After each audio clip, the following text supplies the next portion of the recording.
there's a kind of a fundamental basis for post-traumatic slave syndrome. How many of you are familiar with post-traumatic stress disorder? Yeah. Okay, so these are things, I mean, most of you are people who are in the field that have done the work. You're here representing the people who are really in the trenches, and I appreciate and respect that. The theory very often, when people hear it, post-traumatic slave syndrome, I try to kind of get at kind of what's going on in the room. There's ambivalence, there's feelings of, you know, what? Come on now. What are we saying now about the slavery thing? It's over. You know, get over it. You know, we're done. We have that kind of feeling. And how possibly is she drawing a connection between something that happened so long ago in contemporary society? You know, come on, are you trying to find an excuse? Are you trying to blame people? You know, these are the natural kind of knee-jerk reactions to hearing the term post-traumatic slave syndrome. However, I would submit to you that, you know, it's based on research. So I did about 6 years of research specifically looking at violence. My area of focus is violence. And I'll cover that in my PowerPoint. Also, some of you may not be able to see points of the PowerPoint, but we're going to make it available to you. So you don't have to worry about it. There's a website where you'll be able to download my PowerPoint. Isn't that correct? Did I say that right? Okay, so that part you don't have to worry about. But I kind of want to set the ground so that we can all advance and move forward together. Now, the reason I do that, and the reason why I began that way, is because there's an assumption, a fundamental assumption, in a room this size with people very well educated, people very well exposed, that we're all entering this discussion at the same level. And we are not. I can guarantee you we are not. We all have our ideas and our beliefs, and then we all have our experience. For example, the people of color that are in the room, all the people of color that are in this room are arriving in this room at a different level because they have lived in this skin. And we're rarely given any kind of appreciation or understanding of what you have to live with walking through the world with this skin. So you kind of come in at a different level of awareness about the discussion. And then you have folks that come into this discussion that are educated around it, that are clear about it, but can't really empathize their way through it. In other words, it's not a feeling thing, it's a cerebral thing. So some people stay intellectual because that's a level of comfort. Nothing wrong with that. But very different from the person who lives in the skin. It is personal and it is emotional. Okay, so all of that's going on in this room even before we get started. But as people committed, you know, it may get a bit uncomfortable. But that's okay, because it's been uncomfortable living in this skin. It's been uncomfortable. And we have to learn how to deal with that discomfort and stay in the room. So when we look at the fundamental premise of trauma, and we understand the nature of trauma, we know that there have been other groups that we've looked at the etiology of contemporary behavior based on multi-generational trauma. One group, Jewish Holocaust, families of Jewish Holocaust, and the fact that the Jewish community is very, very clear about honoring that Holocaust. So much so that Spielberg will probably make another movie. And I'm not mad at him, because what he's doing is ensuring that the generations that come will never forget the Holocaust and its impact upon Jewish people. You'll look at folks throughout the world, even Aboriginal folks in the United States, where more focus is being done on what colonialism has done. We've looked at Japanese internment. We've looked at Australian Aboriginal folks. We've looked at multi-generational impact of trauma on people who have had tragedies like the tsunami victims. We'll look at everybody. But when it comes to looking at Africans, there's a visceral response. Oh, come on, let's not. Why are you? And it's a curious thing as a social scientist to me that you get so much pushback when you talk about Africa. And we look at the legacy of slavery. You get so much pushback, but more importantly is why do you get the pushback? See, as a social scientist, I'm less concerned with the material, which I'm clear about. I'm more interested in why the behavior. Why is there such reticence at looking at this issue? And the answer is, when you peel back the layers of this, we peel back everybody's layers. Everyone gets naked in this room, and that's not always comfortable. It's also very comfortable to talk about the other's pathology. And the reason why I think that becomes important is so that when we begin to engage in this discussion, we don't find ourselves falling victim to the fear, guilt, all of that stuff that's not useful to anyone. It's not useful. This means we're going to peel the layers back. And while 246 years, as it were, in American history of American chattel slavery, starting with 1619 to the ratification of the 13th Amendment in the United States, we're looking at 246 years of American chattel slavery. And it's very comfortable, and I think to some degree people can say, you can't have 246 years of trauma and expect that nothing happened, especially when that trauma was followed by more trauma, especially given the fact that there was never a point of healing. Not difficult to do the math here. This is not deep and philosophical. It really makes sense. But you know what else is true? You can't have 246 years of folks engaged in a traumatic experience that were white that went unaffected. That means everybody has been affected and infected by this thing. So that's the part that gets uncomfortable, because it's usually okay to look at the other. We're going to look at everybody. This is going to be one where we really show the elephant in the room, and only for the purposes of recognizing that unless we do so, none of us can heal. This is not a process that any of us can do individually by ourselves. This is a collective process. And so therefore, we're all going to be engaged. And it's not just a pointing of fingers at anyone. It's recognizing that you and I, all of us, have been impacted by historical multi-generational trauma. Now, let's look at it very specifically. When we look at trauma in its very, clinical sense, my background, clinical psychology, understanding what trauma is, people can experience a single trauma, one trauma, indirectly, meaning that they didn't have to be present for the direct trauma. Meaning, say, for example, you all heard about 9/11 and taking down the buildings in New York, right? Yes? 9/11. Everybody in the world got told about that. Matter of fact, I think everybody in America got diagnosed with post-traumatic stress disorder as a result of that. But I would submit to you we were traumatized long before that. But there were individuals that were at ground zero, and I know them. My niece was in one of the buildings. So she decided, while she was in one of the buildings, they kept telling her, just stay where you are. They kept saying, stay where you are. We think people should stay where they are. She said, and everything in her mind said, get out. So she got out. Matter of fact, she leapt over the security guard to get out of the building. And it's a good thing she did. But during that time, there were people at ground zero, for example, like my niece. And there were people who watched it on television. And then there were people in other countries who heard about it. So there are varying levels of understanding around this trauma that happened in the United States. There were people at ground zero, were there, saw folks falling out the sky, got videotape footage of it, watched it on television, invited folks over and drank beer. Not traumatized. No trauma. There were people maybe in another country, in Brazil, saw it on television, in psychotherapy right now, can't get on planes, on medication, and people talk softly to them twice a week. So the variance in terms of those who are traumatized by a traumatic event and those who are not, we're unique as individuals. Everybody's not traumatized by a traumatic event, whether it's direct or not.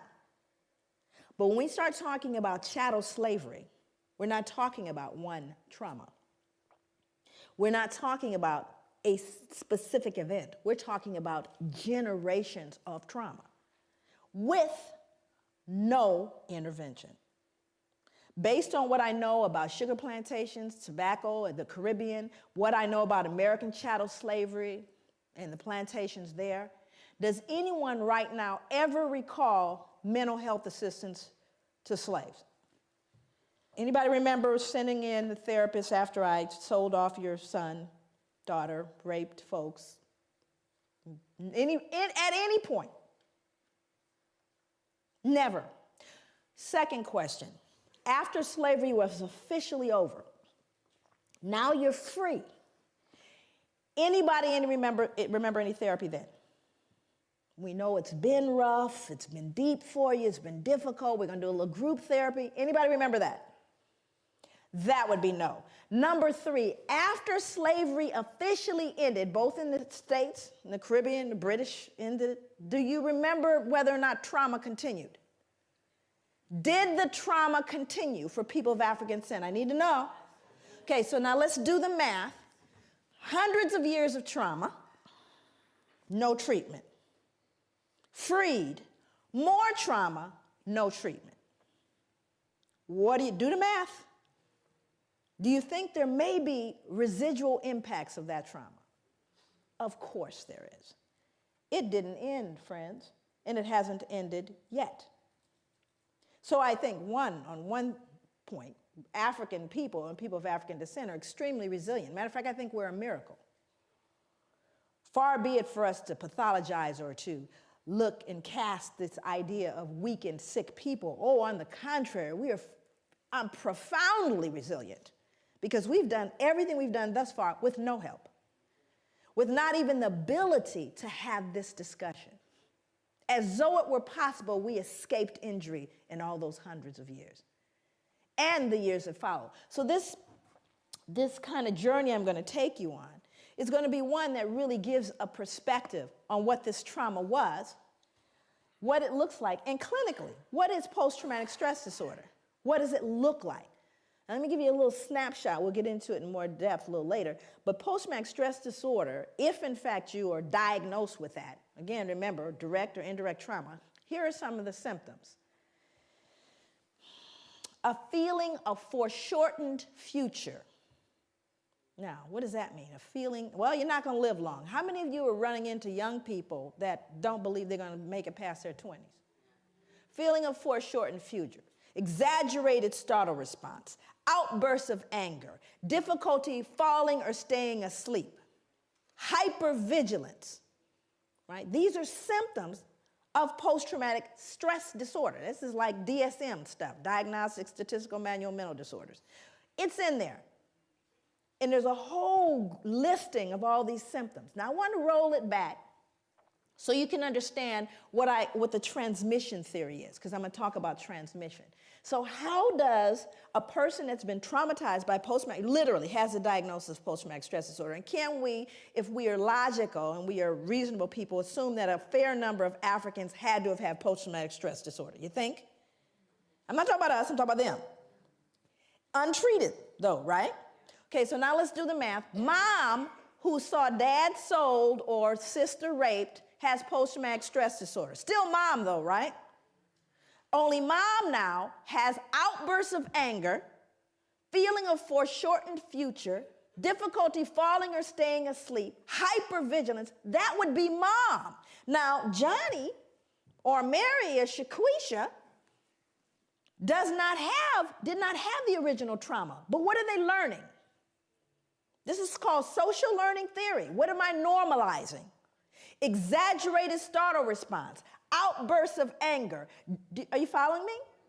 So I didn't have to be traumatized. Now, the other thing is, do you think Johnny and Mary got traumatized too? Do you see? So what happens in your environment, you learn from the significant others in your environment. And if they're broken, guess what you're going to be? You're learning from broken people. And you're normalizing that behavior. And then it becomes, years later, 2008, that's their culture. That's just the way they are. That's their culture. So there's poison in the cookies, right? But how are you going to tease out that poison?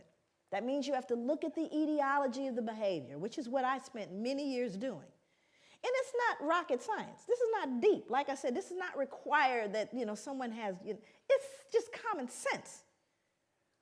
How many of you in the room think you can cook? Come on now. I know it's a strange place. You all have the oddest food in the world. I'm trying to tell you that now. Those of you that know how to cook, who taught you how to cook? Mom, dad, family. Who you think taught them? Hello, social learning theory. You learn from those in your environment.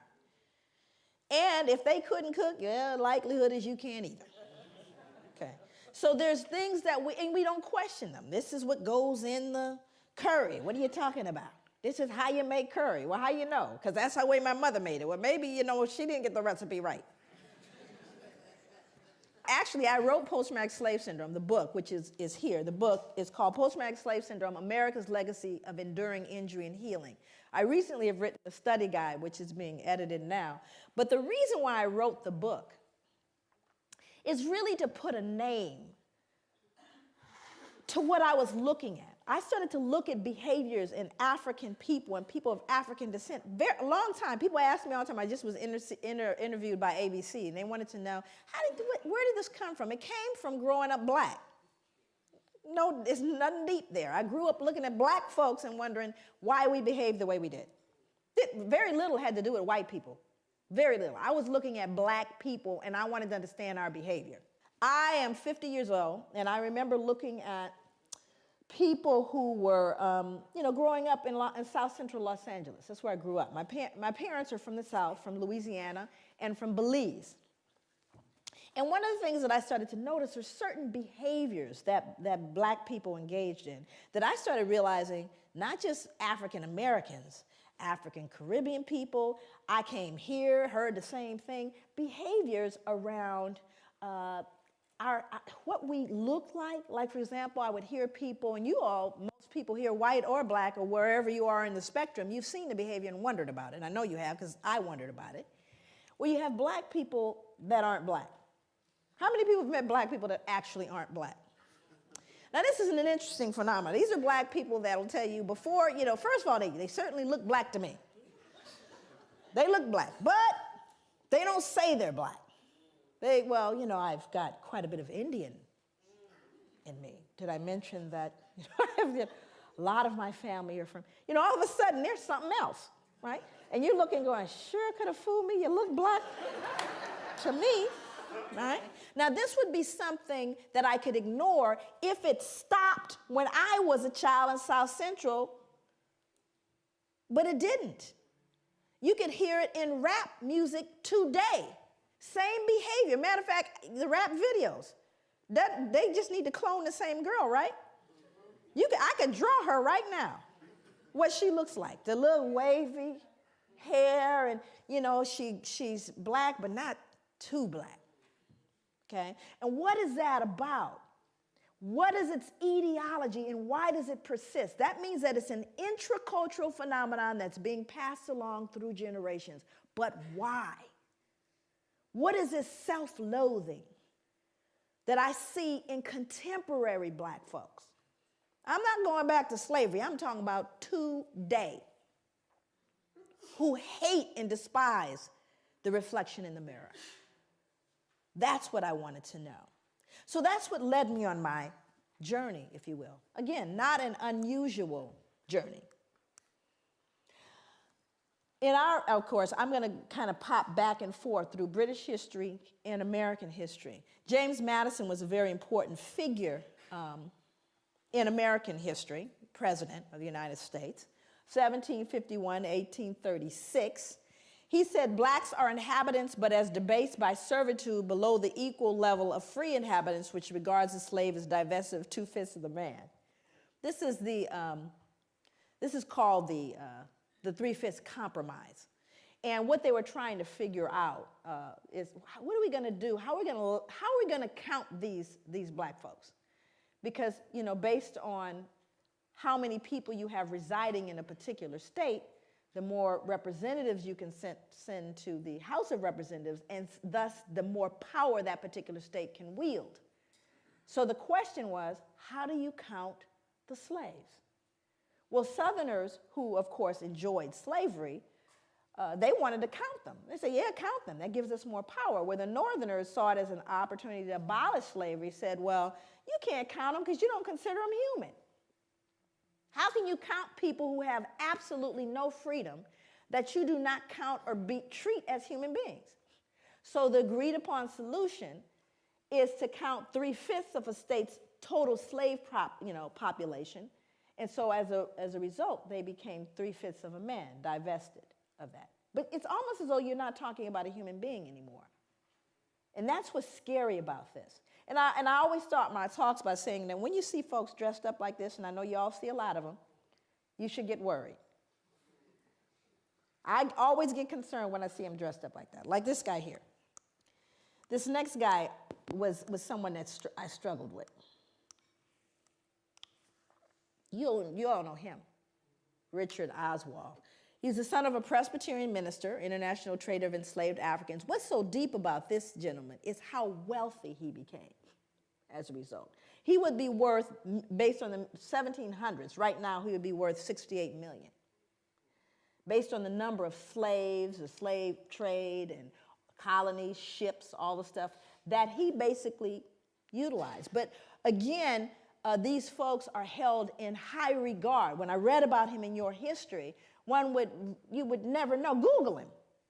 You'd never know the ugly trade that he was engaged in because we've sanitized it, you see.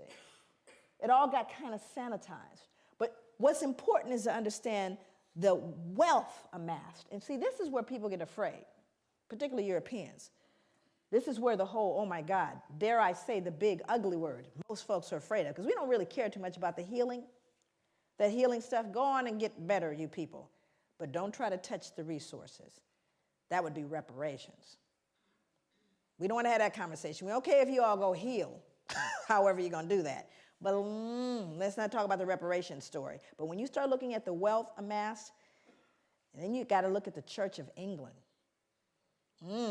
It gets real ugly, because then you start realizing what is a foundation for the Church of England. Folks that blessed the slave ships.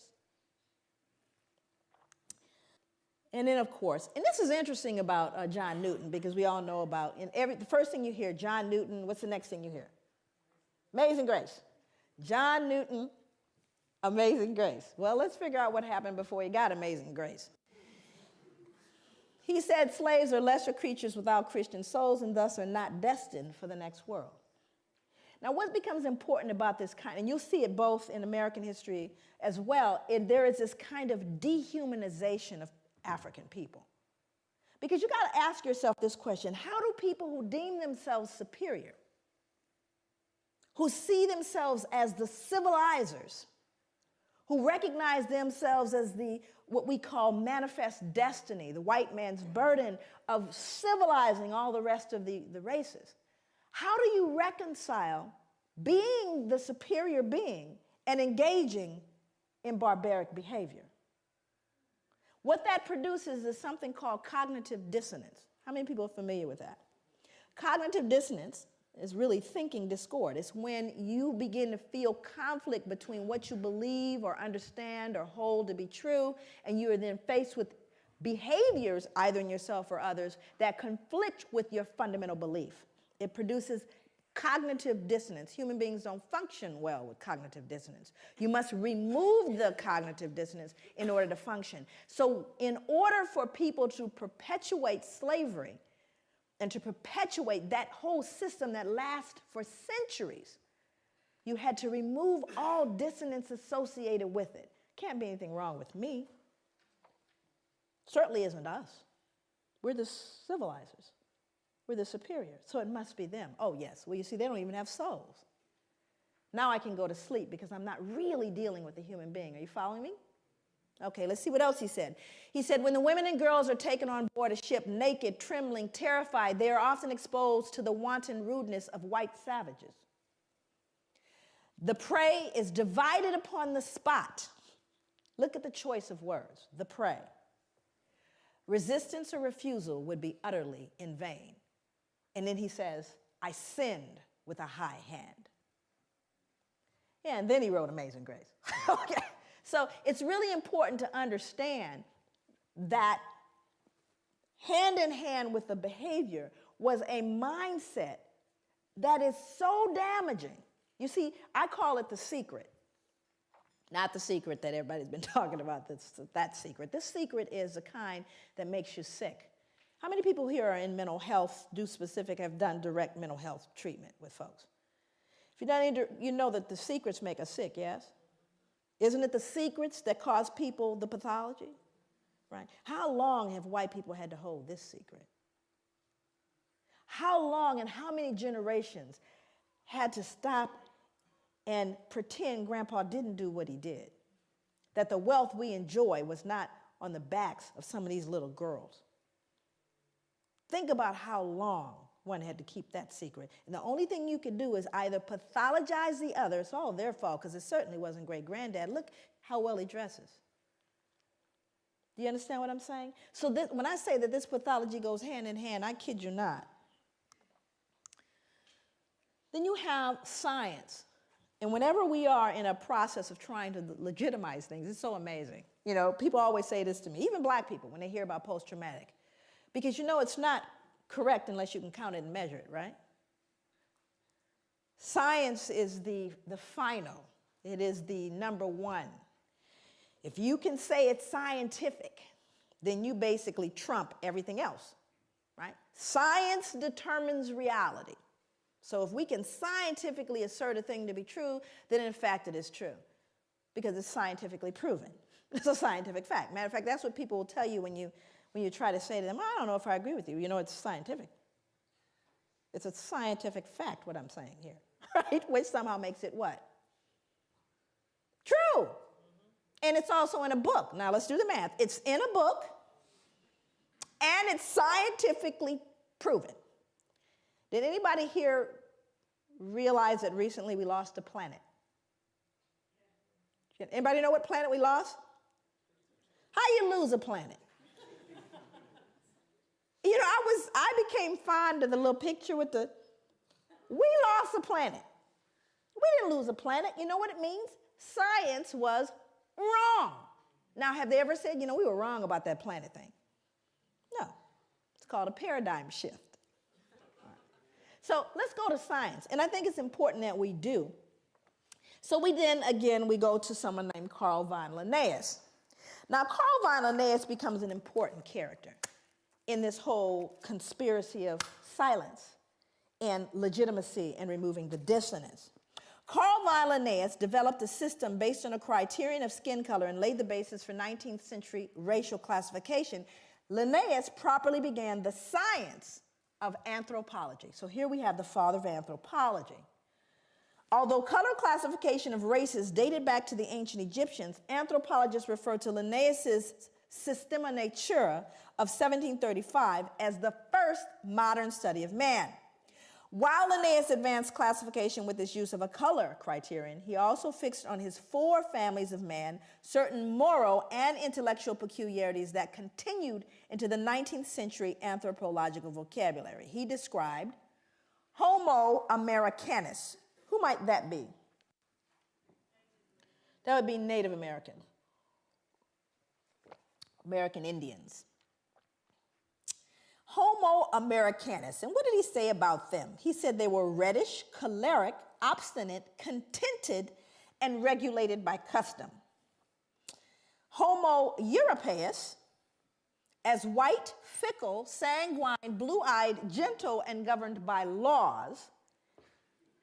Homo Asiaticus, that'd be Asians, as sallow, grave, dignified, avaricious, and ruled by opinions. And Homo Afer, as black, phlegmatic, cunning, lazy, lustful, careless, and governed by caprice. These insights into what Linnaeus defined as racial character, personality traits, behavior, intelligence, language, and a host of other related categories were transmitted into subsequent attempts at a science of classification and became more fixed than the races themselves. Not a shred of science here. But it is in a book. And it's touted as science. And what's more important, you know, my students, I teach graduate students in social work. And they'll say, but Dr. Leary, my God, we're looking at 1707 to 1778. We are, right? After all. But do you not hear these same attributions today?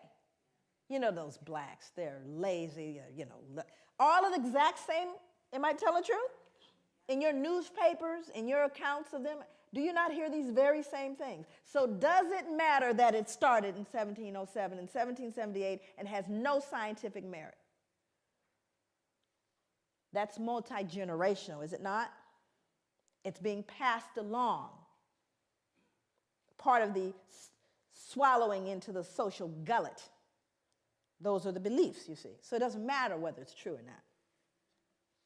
And thank you, Carl von Linnaeus.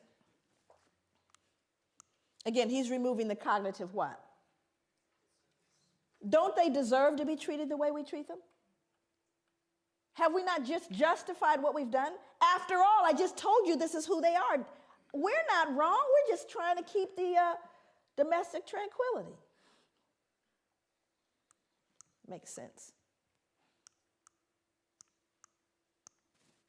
I'm having a clicker thing. There we go. Johann Friedrich Blumenbach. Just look at him. He's not right. We could tell already. But he had to contribute his part as well. He says, now this man, Johann Friedrich Blumenbach, he was an individual. How many of you are familiar with the term Caucasian?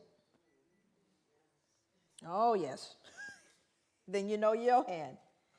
He would designated 5 races or varieties of man in the second edition of his work on the natural variety of mankind. His division into Caucasian, Mongolian, American, Ethiopian, and Malayan races, with the added Carl von Linnaeus descriptive peculiarities, became the subsequent basis of most 19th century anthropomedical studies. While Carl von Linnaeus founded his system principally upon skin color, Blumenbach considered a combination of color, hair, skull, and facial characteristics as fundamental means for classifying the 5 varieties of man. Central to his study was the Caucasian, a term which he originated. He took the name Caucasian, listen for the science, from Mount Caucasus because its southern slope had cradled what he felt to be the most beautiful race of men, the Georgian. The Caucasus near Mount Ararat, upon which the biblical ark came to rest after the flood, seemed the appropriate source for the original race of man. No science yet. Now I'm going to quote him. These are his words. For in the first place, the stock displays, as we have seen, the most beautiful form of the skull, from which as a mean and primeval type the others diverge by most easy gradations on both sides the 2 ultimate extremes, that is, on the one side the Mongolian, on the other the Ethiopian. Besides, it is white in color. Anybody here ever met a skull that wasn't? Besides, it is white in color, which we may fairly assume to have been the primitive color of mankind. Zippity-doo-dah, no science, nothing to found this whole thing. He figured white skull, humanity began white. It's scary, but it's in a book, and it's touted as science, and we swallowed it without question. But race is a concept of society that insists there is genetic significance behind human variations in skin color that transcends outward appearance. However, race has no scientific merit outside of sociological classifications. There are no significant genetic variations within the human species to justify the division of races. Mankind is one. We are one humanity. Isn't it a shame that we are still debating that in 2008? But the reason why we continue to debate it is we still try to reconcile the ugly stuff that we've never dealt with. We still want to say they deserved it, so no one has to feel bad about all of those little babies dying and ignoring the ravages of Africa and killing young black males and urban cities, and disproportionate imprisonment and disproportionate disparities in health. Oh, it must be their fault. How do you reconcile it? You see, rather than deal with it, we just continue to try to justify the behavior. Thomas Jefferson, you all know him? Yes, he's one of my favorite people, actually. I close out my book with a soliloquy from Thomas Jefferson. I actually end my book with it. Because Thomas Jefferson made a statement. Here's a man highly regarded in the United States. I mean, there are more statues of him than probably anybody. And he made a statement towards the end of his life. He says, "Indeed, I tremble for my country when I consider that God is just and that his justice cannot sleep forever." You see, it haunted him to his grave because Thomas Jefferson knew. He knew what would happen. Matter of fact, he predicted exactly what we're dealing with today, what happened between people of African descent and those of European descent. Predicted it. He was a bright man. How do you reconcile behaving in such a barbaric way? Well, let's see what he said. He said blacks smelled bad and were physically unattractive. Well, this was inconsistent with his behavior because, you know, he fathered slaves, Sally Hemings. So it didn't smell that bad, huh? Now, here's a more important one. He said we required less sleep. Now, that one's more interesting to me. Why would he need to? What dissonance was he feeling that he would need to believe that blacks required less sleep? Why? What did he do? You know, he owned slaves. So what do you think? How hard do you think he worked them? What was a work day for a slave? Sunrise to sunset. But do you have any empirical evidence, Joy? Can you prove that? Because you know, if you can't write it, you know, count it and measure it, it didn't happen in European culture. Is that correct? You got to count it and measure it. How many of you have measurable objectives? Measurable outcomes. You better measure it. I don't care if you tell them. Can you tell your boss really, truly, at the end of the year, we're doing better now? I've been to work every single day I've watched, and I can guarantee you we're doing better. Is that going to fly? That would be no. That means you have to count it and measure it. And if you didn't count it and measure it, it didn't happen. So when you start looking at the notion of requiring less sleep, that's an interesting thing because I have to believe if I work you that hard. And boy, I got humbled when I found out how hard folks worked in the sugar plantations. Ooh-wee, I got humbled by how hard folks in the Caribbean were worked. But what I decided to do is I looked at the Library of Congress. Most of my work over the 9 years that it took to write the book, 6 years of that was research. The other part of it had to do with doing interviews of elders and reading slave narratives, and there are thousands of them. This is just one taken from the Library of Congress. Sarah Gudger from North Carolina wrote, "Never known nothing but work, never knew rest, felt like my back was going to break. This the gospel truth." Then I looked at what happened in the sugar plantations, and this was amazing. One final set of grim numbers underlines the way slaves on sugar plantations like Codrington, was a plantation in Barbados, were systematically worked to an early death. When slavery ended in the United States, slaves imported over the centuries had grown to a population of nearly 4 million. When it ended in the British West Indies, total slave imports of well over 2 million left a surviving slave population of only about 670,000. More than twice as many slaves were shipped to the island of Jamaica alone than all 13 North American colonies combined. The Caribbean was a slaughterhouse. In fact, the reason why there was more importation of slaves to these plantations is because they died so frequently. They were treated so badly, ate so poorly, that females never reached their menstrual cycles. They never actually started their menstrual cycles, so they couldn't reproduce, you see. And so many of them died, they had to import more. That's how treacherous was, you lazy black folks that you are. Isn't that ironic, though? What's so ironic is black people run from the shame of feeling like they're perceived as lazy. I mean, I live with that so much that when I would go to hotels, I would leave it cleaner. Because your mother, everybody's mother taught you, leave it cleaner than you found it. So black folks are so hypersensitive, I was cleaning up the hotel room because I wouldn't want anyone to think I'm dirty, right? Now, other people in the audience that are of color, how much harder did your parents tell you you had to work to get to even? How much harder? You had to work twice as hard. Now, how come I knew that about you? How come I knew that? Think about it. And yet at the same time, white people think we're lazy, you see? But we're so hypersensitive because of the shame right? And then our ancestors were worked to death, to death. Recently, they unearthed the slave cemetery. They unearthed actually a slave cemetery in New York City. It's on Wall Street, by the way, in the shadow of the bull. Unearthed the slave cemetery, and they still to this day they're struggling. They recently, have done a lot in terms of commemoration. I went to it took me everything to get to it. They had it blocked off so you couldn't get to it, but because they didn't want to deal with it. You can't just bulldoze a cemetery. So here in all these skyscrapers, in the middle of it is this little cemetery, and there are slaves in that cemetery. More important than that was what the bones told us, because now you got CSI. Hell, I can go in there and tell you what's going on now. So with the CSI thing, now they've discovered a little bit about the bones. And to me, the most phenomenal thing about the bones is what they told us about those people and how they live. Majority of the people in there were children, infants and children, high mortality, infant mortality rate. They even know what they died of. Died of malnutrition and starvation, because they could tell by the rotting of the teeth and the jawline.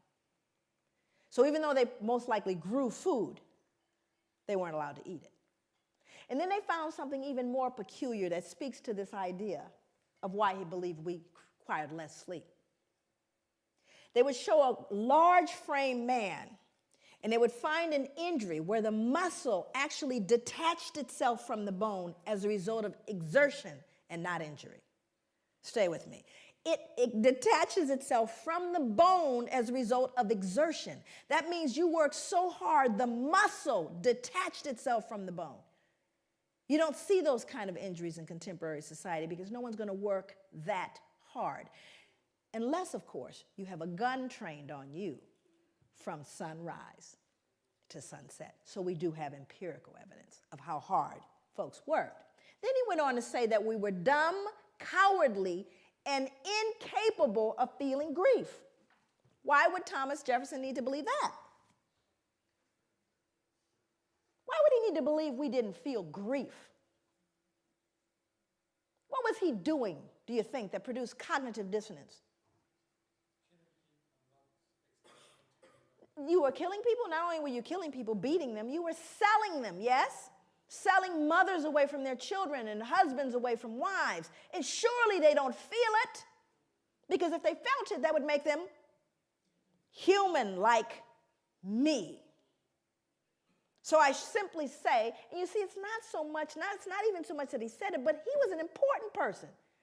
If Joe, nobody said it, but he said it. So what do you think the rest of the folks, uneducated laborers, believed?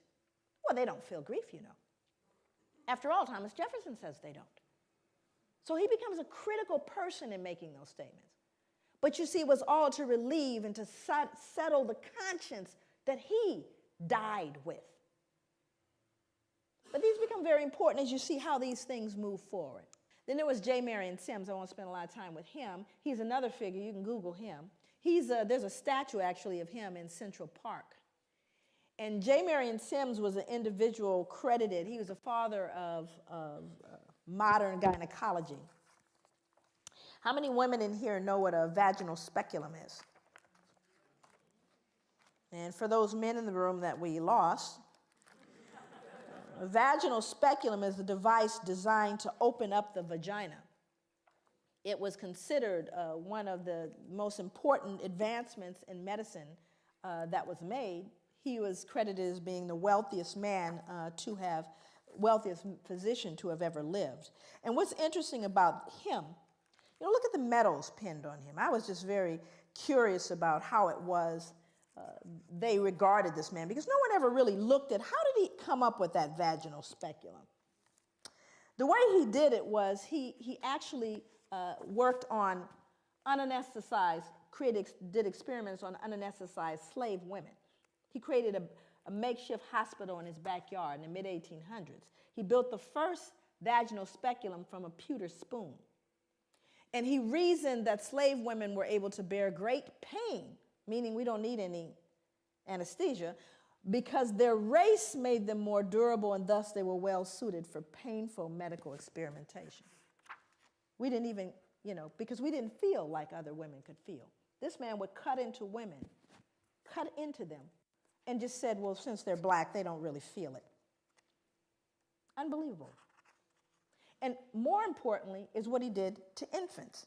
Because not only did he experiment on women, he also experimented on infants. He said that black infants suffered from something he called trismus nascentium, which is now commonly referred to as neonatal tetanus. Neonatal tetanus originates in horse manure, which was a likely cause of the disease in slave infants. He attributed it to the indecency and intellectual flaws of slave infants, together with skull malformations at birth. That is a shoemaker's awl.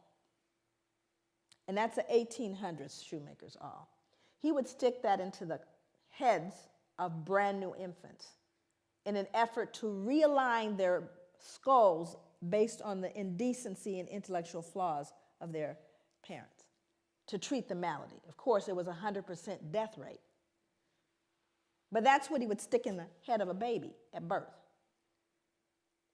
And so these are things that are so horrific that you can't possibly wrap your head around it. And this man is, just Google him. And you think to myself, I think to myself, if I were up here in front of you right now, and this is going to become very important as I move into the other slides. If I stomped a puppy to death out here, up here, just a little puppy, and stomped it right here to death in front of you, most of you would need therapy. And I would be arrested probably faster than killing a black man for killing a puppy. How could you do that? Do you realize how much dissonance you have to remove in order to stick that into the brain of a child? More importantly, the child can no longer be human. Are you understanding what I'm saying? The reason why he could do it is they weren't human. They didn't even feel pain. That's what this man believed. Now, you may look at that and go, those are horrific things from the past. There is a book out right now, not table reading. It's called Medical Apartheid. This is written by Harriet Washington, came out last year. This book chronicles the experimentation on black people up to contemporary day. See, we want to look at the Tuskegee experiments. We want to look at Sims and go, oh, that just still going on. Implicated, Harvard, Johns Hopkins, because we weren't what? Human. So that dehumanization is something that we really got to appreciate. Went on for a long time. Can you go back? Back one more. No white could ever rape a slave woman. The regulations of law as to the white race on the subject of sexual intercourse do not and cannot, for obvious reasons, apply to slaves. Their intercourse is promiscuous. We've now justified raping black women because they can't be raped. We aren't raping them. They're promiscuous by nature. So we can't do it. Forward, one more. The fact that white men could profit from raping their female slaves does not mean that their motive was economic. The rape of slave women by their masters was primarily a weapon of terror that reinforced whites' domination over their human property. Rape was an act of physical violence designed to stifle black women's will to resist and to remind them of their servile status. These become important instruments that you look at. And I want to give you some statistics as it relates to American history. By the mid-1800s, there was over 600,000 mixed-race children born. 600,000. How many of you know what miscegenation is? Miscegenation is an illegal marriage between people of different races. Actually, it was very profound here. That was illegal to marry someone of another race. So when you consider the fact that one of the greatest issues and one of the number one reasons why black men were lynched, beaten, and imprisoned had to do with the fear that they were going to rape whom? White women. Now the numbers, we're talking about pure numbers alone. It was who being raped? Okay, it was black women being raped, but they can be raped. Let's advance forward. Before we get into the Casual Killing Act, the Casual Killing Act was written because of the number of people who were killed while being corrected. Okay. And if any slave resists his master, owner, or other person by his or her order, correcting such slave, and shall happen to be killed in such correction, it shall not be counted felony, but the master, owner, and every other person so giving correction shall be acquitted of all punishment and accusation for the same, as if such accident had never happened. So that means that if you happen to be correcting someone and you beat them to death, you know how hard it is to beat someone to death? I mean, I thought about that. I said it happens so frequently that they created a law so that you wouldn't feel any what? No guilt, because you were simply correcting them. It wasn't your fault.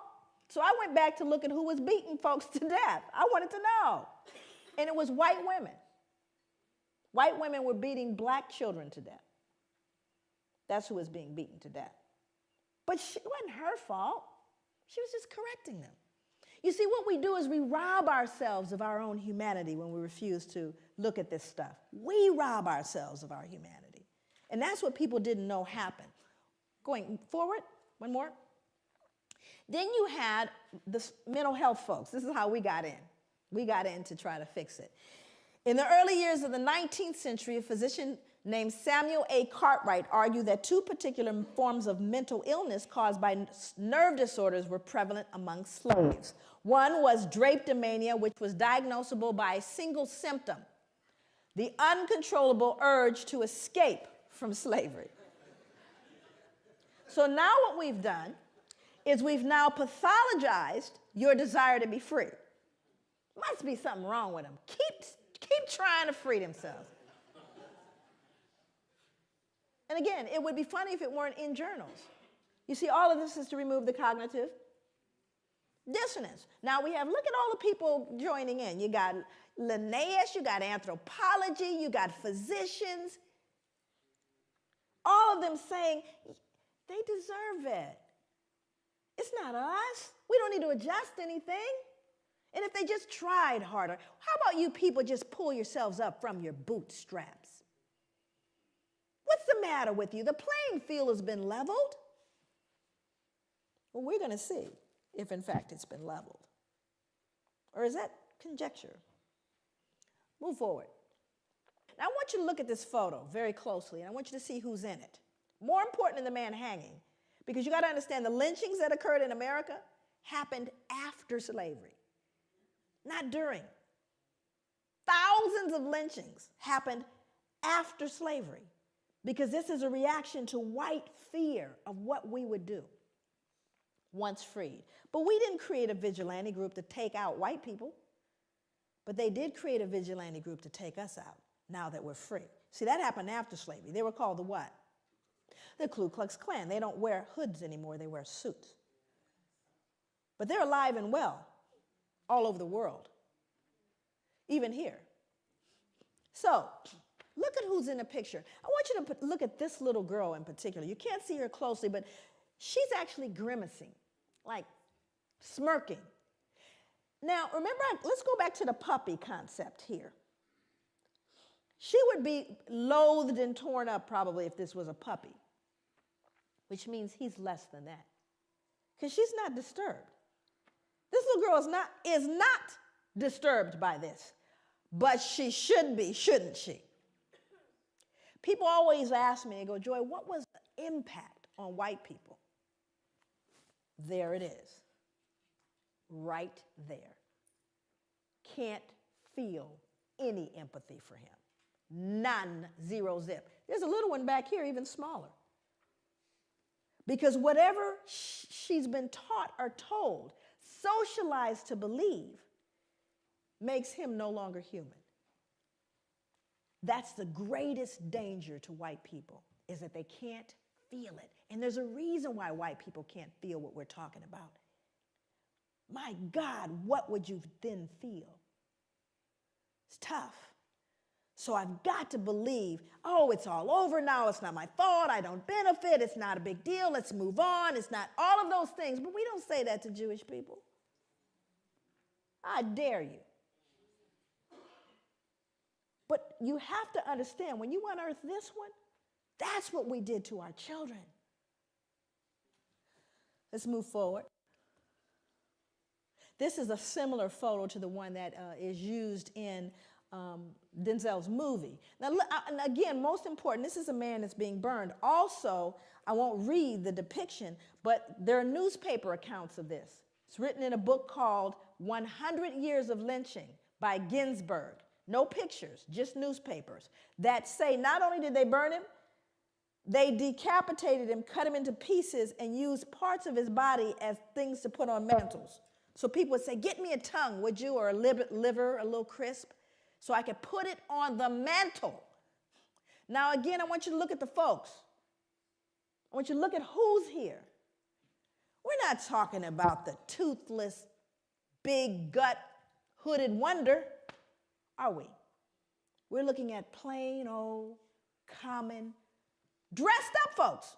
They're squeezing, please, I want my picture taken. Are you following me? This is somebody's cousin, uncle, somebody. And the ability to do that, dehumanize this man and rob them of their humanity all at the same time. All at the same time. That is the most dangerous, treacherous thing that could happen. What did Hitler do? He dehumanized human beings, put babies in ovens. Anything that robs us of our humanity is a danger to everyone. And that is what's going on with people of African descent all over the world, because not only did it get done here, but who did we tell? The entire world we told these people don't deserve any value. Everyone wants to be American, not y'all. But when we go, I literally go to countries all over the world. America sets the standard, and thank God for what happened later. Let's move forward. So a lot of people start saying, well, y'all got free, right? Y'all are free, everything's fine. Because see, whenever you talk about post-traumatic slave syndrome, people get locked there. So there's a myth that after slavery ended, the playing field was leveled. Was it? Remember, all the lynchings occurred after slavery. That wasn't during, after slavery. So you had black sharecropping. Now, we didn't get a lot of black history in our schooling. I have 4 degrees, and 3 of them advanced degrees. Never did I get black history. I got about 2 pages of black history, and one of them, what page was a picture? And there was a picture of the little folks with the cabin.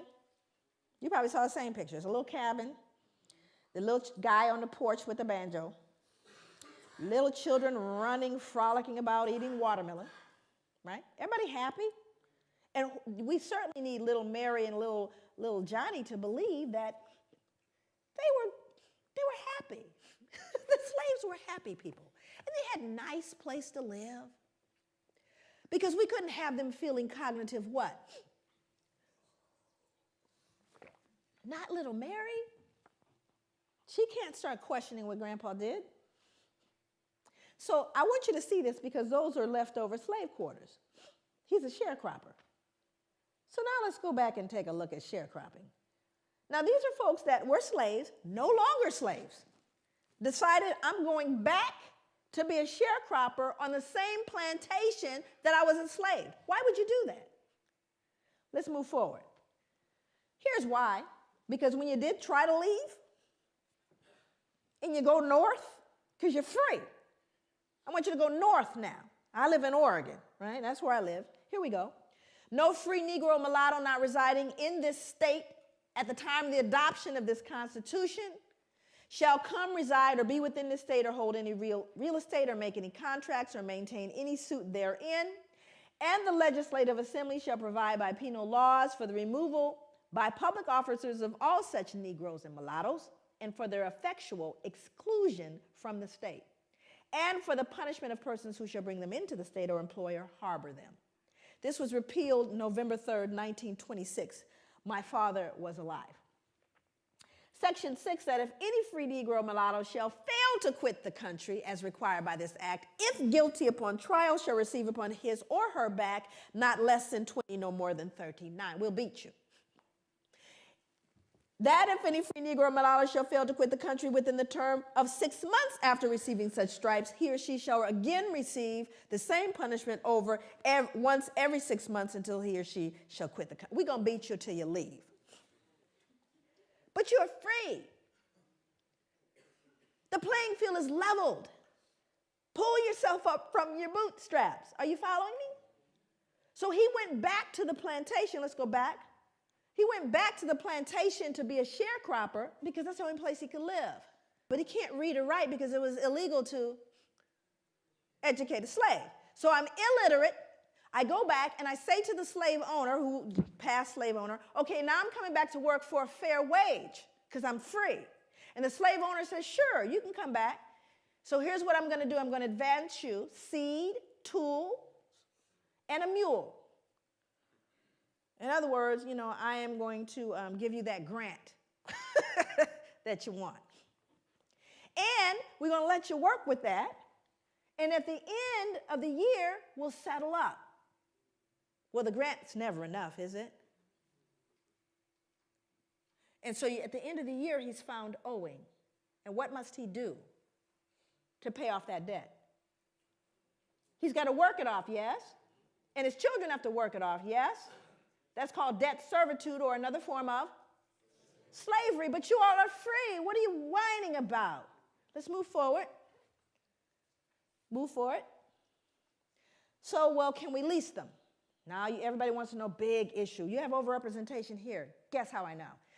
Overrepresentation in the criminal justice system as its etiology.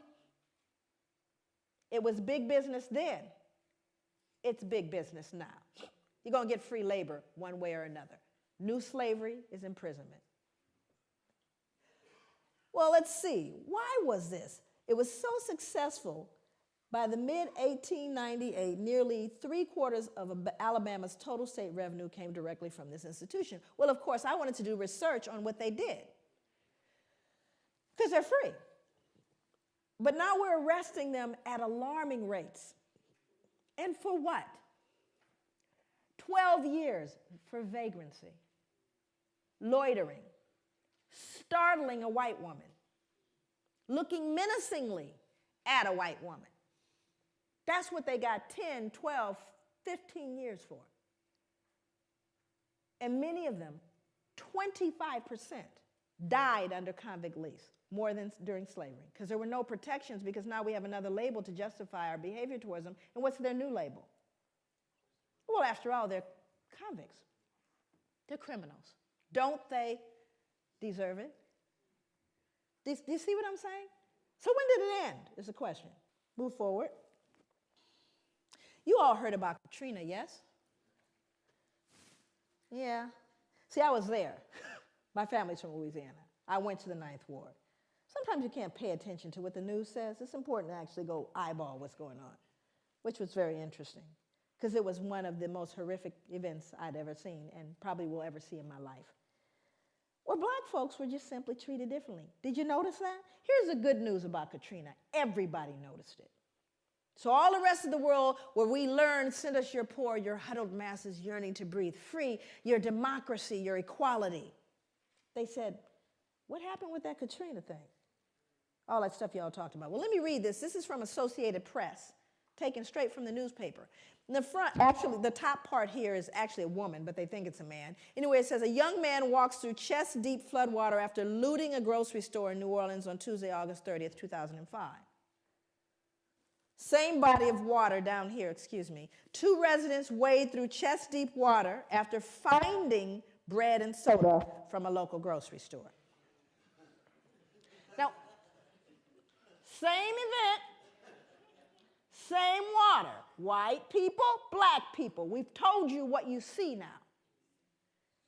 That removes your what? Dissonance, because these people can't be perceived as looting. They're white people. White people don't loot. Now, the truth of the matter is, I don't care what any of them are doing. It doesn't matter, but I'm going to still the social conscience by letting you know, don't forget, this is a looter. Matter of fact, what you last heard was that they were looters and rapists. Did you not? So don't they deserve it? That wasn't back in, slavery though, was it? Now we're going to kind of move into operationalizing that to look at what is it, how do we begin to connect that behavior, that history to what we're dealing with and what you're dealing with right now and what we're seeing.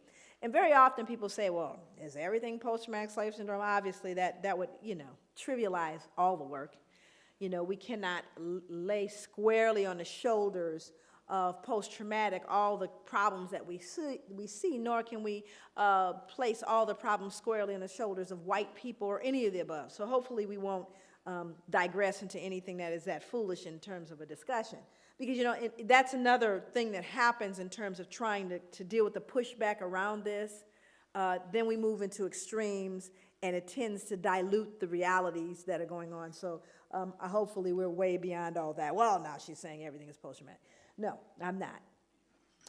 And most of my work, my background is really in the field, doing work in the community and grassroots. That's where my training was in terms of my clinical work. And just, the fact that I've always been, this work started on the ground. It didn't start here. Matter of fact, I got the attention of places like Oxford and Harvard and, the Ivy League and major institutions, even the FBI, but those were things that happened after I started doing the work on the grassroots level. And so for me, my commitment is to healing. So this is not an exercise in some kind of broad intellectual esoteric. It's really about how do we then take this information and help a person extricate themselves from behavior that they've learned and or been socialized to believe, black and white, and everyone in the middle that has been affected by this. What do we do? So this is kind of looking at the contemporary kind of reflection of the trauma, which is white supremacy and terrorism. That continues. We see that on a daily basis in the United States as well as here. This book is called Breaking Rank by Norm Stamper. Norm Stamper is a 34-year police veteran. He was a chief of police for the cities of San Diego and Seattle. This is a white man wrote this book called Breaking Rank, and he really did. So all I can tell you is he broke rank. I've been trying to meet Norm. Norm travels quite a bit, and he gets a considerable amount of death threats because of what he's done. But he talked about, and this is contemporary, and remember, that's what we're looking at. How does it reflect itself today? I've heard some police officers refer to prostitute slayings or to the slayings of blacks as misdemeanor murders, employing an unofficial code for them, NHI, which means no human involved. Now, these are on telephone calls. These are on calls that you hear on police officers speaking, hey, what do you have? Well, we have an NHI. We have no human involved. It's a black person killed. Do you see what I'm saying? Again, the dehumanization reflecting itself in just their casual involvement with one another. San Diego cops confessed to a myriad other acts of discrimination, including additionally dehumanizing the references to blacks on a radio call, Justin 1113 nigger. 1113 is a code for an injured animal. How many people think they understand what racism is? Show of hands. Come on, you think you know. I'm not suggesting I know. I just have a couple of definitions that kind of came to me as I thought about. How many people think there are white racists? That there are white racists out there? How many think there are black racists out there? Okay. Now, this is an interesting thing because this becomes important as we begin to define concepts. Now, I do that. I usually define concepts all the way. But one of the things that I do is I try to help people get a picture of what I mean by racism. So tell me how it is. The first category is white racism, then we'll deal with black racism. So white racism. Tell me the ways in which white racism adversely impacts the lives of black people. Just what are the ways that white racism can adversely impact the lives of black people as a group?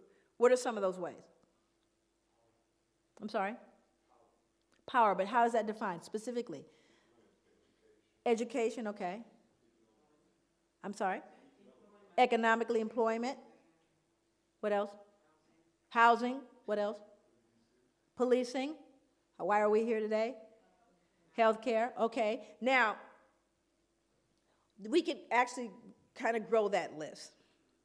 Now we're going to move over to black racism. Tell me the ways in which black racism adversely impacts the lives of white people as an entire group. Thank you. The reason why you become silent, there's one that always comes up, and that's fear. White people are afraid of black people. They are afraid of us. And it's a very interesting thing because black people know it. We know white people are afraid, but you have to start getting into the psychology. What are you afraid of? Why are you afraid? But it's an interesting dynamic. Now, also you see the difference in what racism is, do you not? Racism implies you have not just prejudice, but the power to do something with that prejudice. Now, I don't like you, not only that, but I'm going to control whether you can get, I may say I hate you. I hate white people. I hate them. It's not going to change you getting that, loan when you go to the bank. I can hate you all the way to the bank. Not going to change. Do you see the difference? That whereas white racism says, not only do I not like you, but I'm going to change the impact of where you can live. I'm going to determine with that racism where your powers are. You following me? And I'm talking about as a group, not an individual, because people said, I remember when my uncle didn't. I'm not talking about your uncle. I'm talking about the whole group.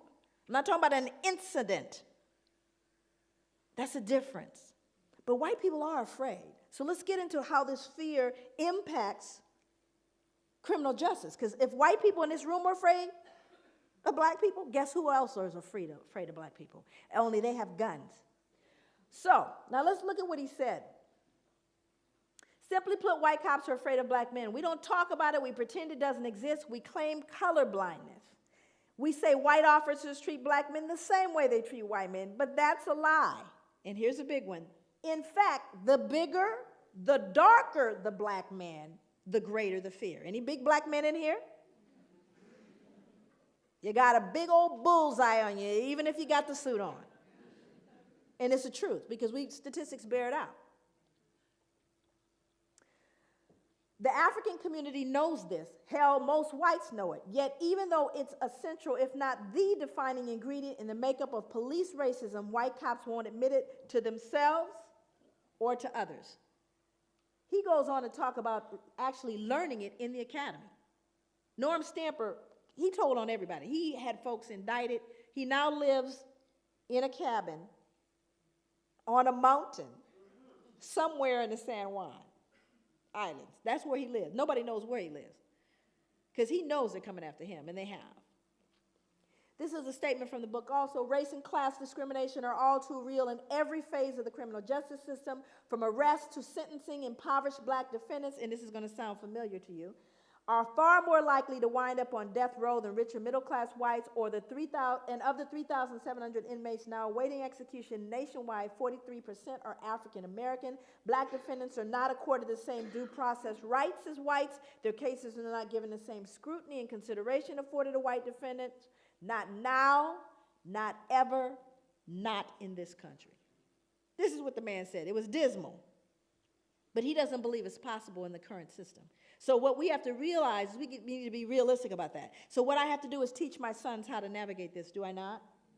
Doesn't matter what I think and, oh, baby, we are the world. No, this is real.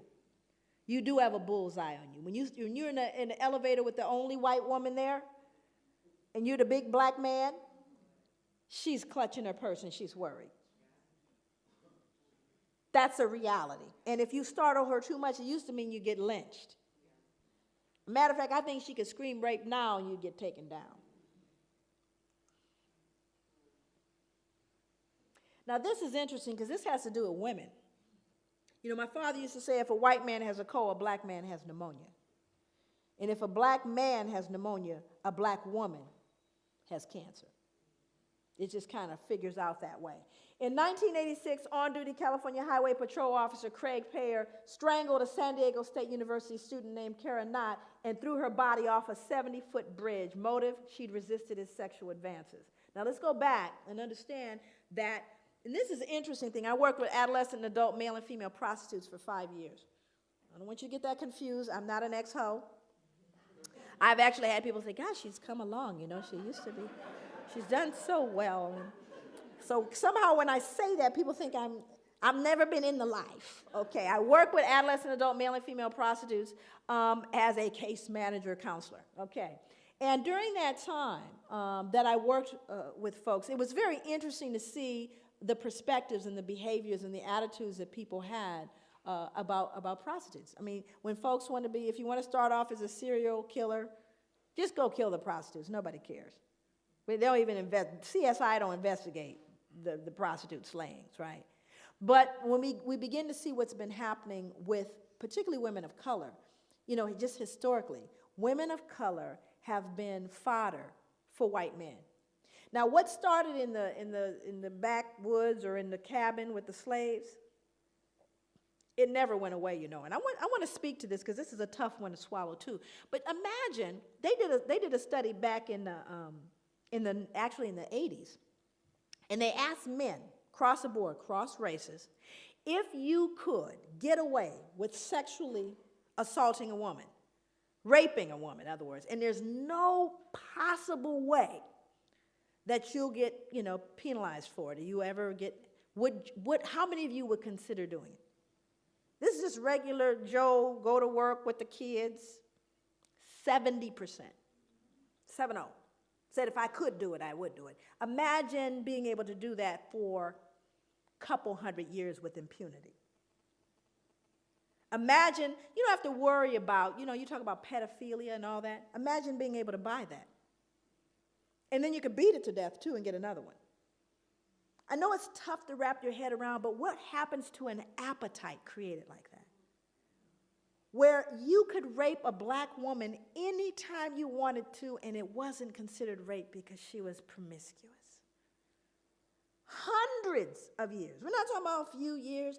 Hundreds of years. Protected by the law. No moral. You could go to church. It was all good.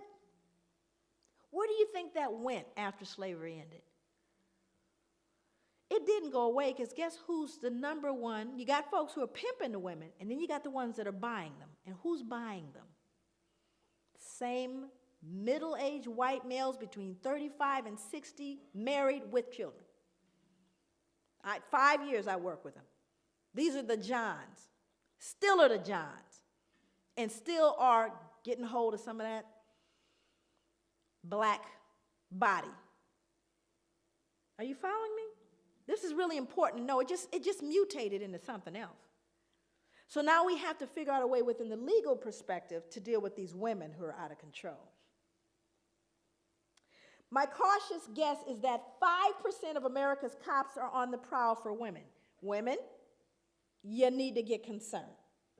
5% of any police department. In other words, there are folks who become police officers because they're predatory. That's why. Think about it. We know where pedophiles go, don't we? You go where there are children. Thank you. So we got to understand police officers, plenty of them are twisted. And I've worked for the last 20 years with police officers. Trust me. I'm always concerned about someone that deliberately wants a gun, aside from the short man.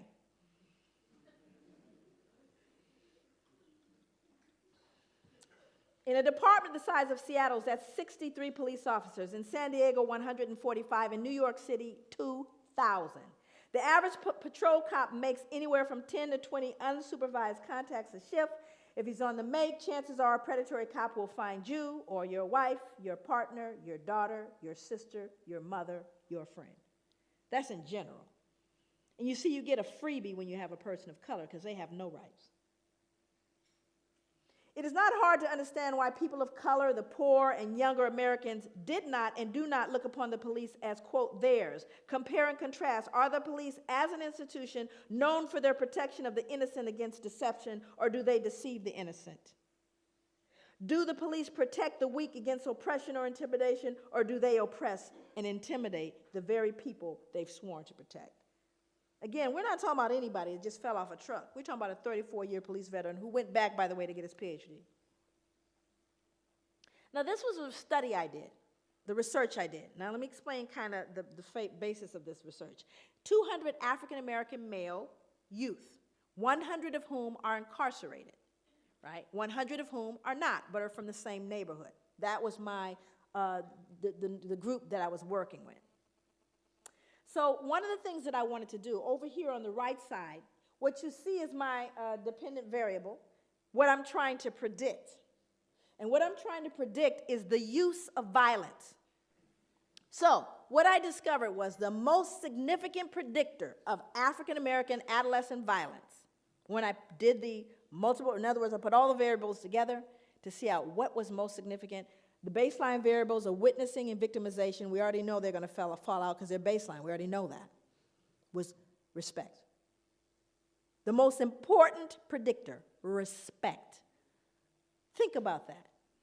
How do you get respect as African-American male, period, but a male youth 16 in your society? How does he get respect? Got to get it, though, because he's not going to roll up in a corner and bawl and die somewhere. He needs to get respect. And as black people, I say this all the time, I'll end here, that we can ill afford to swallow whole what is called cultural. We can ill afford to swallow that because there's poison in the cookies. And the only way to get the poison out of the cookies is not someone from the outside looking in, but those who are living in this to be able to look at themselves and assess it with a level of dignity, a level of safety that perpetuates a sense of well-being and healing. Thank you so much.